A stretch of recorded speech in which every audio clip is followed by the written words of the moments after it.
Hello dear student, welcome to Win Chemistry, and this is our third video on states of matter. In first video we have discussed different types of states of matters, those are solid, liquid and gases. Then we have discussed the factors which affect the state of matter, that is intermolecular force of attraction and thermal energy. Then we have discussed Boyle's law, Charles law, and in second video we have discussed Boyle's law and Charles law. And in the third video we are going to discuss four important concepts, that is Gay-Lussac's law, Avogadro's law, ideal gas equation and Dalton's law of partial pressure. And all this question may come for 2 marks each. Okay, so it is very easy to remember because as you have studied Boyle's law and Charles law, similarly we are also going to discuss Gay-Lussac's law and Avogadro's law. Then combining Boyle's law, Charles law and Avogadro's law, we are going to derive ideal gas equation. Then that we are going to later at the end we are going to just study Dalton's law of partial pressure. So as we have seen, we have defined Boyle's law and Charles law. So what is Boyle's law? Boyle's law is how we are going to define. See, I will revise just in 2 minutes. Boyle's law is like pressure is inversely proportional to 1 by V. So how we are going to define the pressure of a given mass of gas. So what is, see, when I say given mass of gas, mass is given, okay, this we require later. Okay, whenever I am saying given mass of gas in any definition, that means number of moles of gases remains constant. N is constant, whether you take Boyle's law or Charles law. In Charles law also I define as for a given mass of gas, right?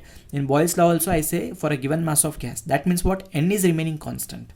So for a given mass of gas, pressure is inversely proportional to volume at constant temperature. At constant temperature. Now, second one, how we have defined Charles law? Charles law is the relationship between volume and temperature. For a given mass of gas, here also we are using for a given mass of gas, here also we are using for a given mass of gas. Okay, volume is directly proportional to its absolute temperature at constant pressure. At constant pressure. Now, third one is now what? Gay-Lussac's law. Here also we say for a given volume of gas, pressure is directly proportional to temperature at constant volume. At constant volume.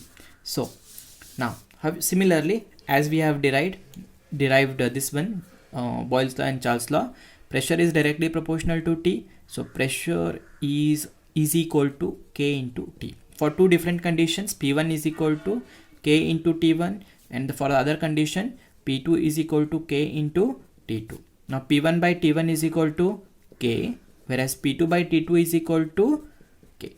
So this is also equal to K, this is also equal to K. So what is the equation at two different conditions? P1 by T1 is equal to P2 by T2. Now it is at constant volume. Make a graph of pressure versus temperature. Now what happens? See here. You can draw like this. You can give as V1, V2, V3 because here they are constant. So V1 is always, see, above. The one who is above is always greater than below, then V3. This you got it? Yeah. Now, so this is Gay-Lussac's law. So if you see here notes, I will provide the PDF of notes in the link. So you can take the Xerox of it and you can read.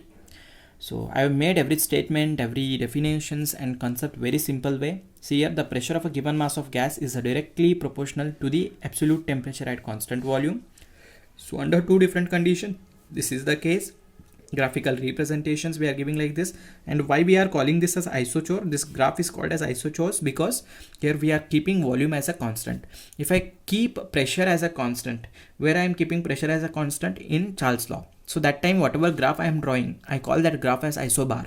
And whereas in Boyle's law we are keeping temperature constant in the graph. Hence those graphs are called as isotherms. Okay, I hope you have understood Gay-Lussac's law. If you want, you can write. So next law is Avogadro's law, where we are going to define this as. Now here, very simple, I will tell you. Now volume of a gas. Okay, here I don't say it as a for given mass of gas. Volume is directly proportional to N. That is equal volumes of different gases. Okay, at constant temperature and pressure contains equal number of molecules. In easy words, what you can say is, or else you can say the volume of the gas is directly proportional to its number of moles of number of moles as long as the temperature and pressure is constant. So you can define like anything. Okay. Now here if you remove the proportionality constant, it will become V is equal to Kn. So V1 by N1 is equal to K for first system. If you take for two things, V1 by N1 is equal to K, V2 by N2 is equal to K, hence V1 by N1 is equal to V2 by N2. Now what is N? See, this thing is very important to remember for you. N is nothing but number of moles of gases, and number of moles of gases is given by mass divided by molar mass. What it is? M divided by capital M. Now substitute this value in this equation and see. V is equal to K into small m divided by capital M. M is what? I said mass of gas. Capital M is molar mass. So this we have discussed in earlier equations also. What is density we have discussed, right? What is density? Density is equal to small m by V. Now here what you can do is capital M you take on the LHS side and V you take on this side. So the capital M goes here. So M is equal to K into small m. V comes on this side. It is denominator. So M is equal to what? K into D. So molar mass is always directly proportional to what? Density, D density at constant temperature and volume. So they may ask what is the relationship between molar mass and density. So that time you can just write like molar mass and density, they are directly proportional. So that one thing you can note it down. It may come for 1 marks, whereas definition and equation, it is always a 2 marks question. So this is Avogadro's law. So we'll revise all 3 laws, that is Boyle's law, Charles' law, and Gay-Lussac's law, and Avogadro's law, and we derive ideal gas equation. So for ideal gas equation, what is ideal gas? Ideal, it is perfect, you can say, which obeys Boyle's law, Charles, every law it is obeying. Hence we call it as ideal gas. Okay. So for this we need to remember 3 laws: Boyle's law, Charles' law, and Avogadro's law. What is Boyle's law? Where volume is, for a given mass of gas, volume is inversely proportional to pressure at constant temperature. Given mass of gas means what? As I told you, it is constant N. Number of moles of gas is constant. It is N. Charles' law, for a given mass of gas, that is constant N. Volume is directly proportional to temperature at constant pressure. For Avogadro's law, here N is not constant. So volume of gas is directly proportional to number of moles of gas at constant pressure and temperature. When you combine all this equation, see volume at one side. Okay, volume we are keeping at one side, so take it as only one volume. Volume is inversely proportional to P, so volume is inversely proportional to P, and directly proportional to T and N, directly proportional to T and N. Remove this proportionality constant, proportionality sign. So here I am going to add a constant R. Here R is a constant, hence PV is equal to nRT or RNT. Okay, where R is called as universal gas constant. What is R? R is universal gas constant. And what is ideal gas equation? Now PV is equal to nRT is an ideal gas equation. Right, ideal gas equation may come for 1 mark question, or it may come as a MCQ question. So please remember. Okay. Now next one is calculation of density and molar mass from ideal gas equation. Now you know PV is equal to nRT. Okay. Now how to put the... Hello dear students. This is Dalton's law. I think there is some disconnection in the video, so I'm just attaching this. Here I'm going to discuss Dalton's law of partial pressure. Now what this Dalton's law of partial pressure says? Now there are a system is there where 3 gases are there, A and B and the C. They are non-reactive gases. Okay, they do not react with each other. And see, every gas exerts some pressure, that is P1, P2 and P3. Now how we are going to say the total pressure of the system? Total pressure of the system is nothing but what? Sum of pressure of all the gases exerted by all the gases like A, B, C respectively, right? So it is P1 plus P2 plus P3. Total pressure is equal to pressure of all the non-reactive, sum of pressure of all the non-reacting gases present in the system at constant temperature.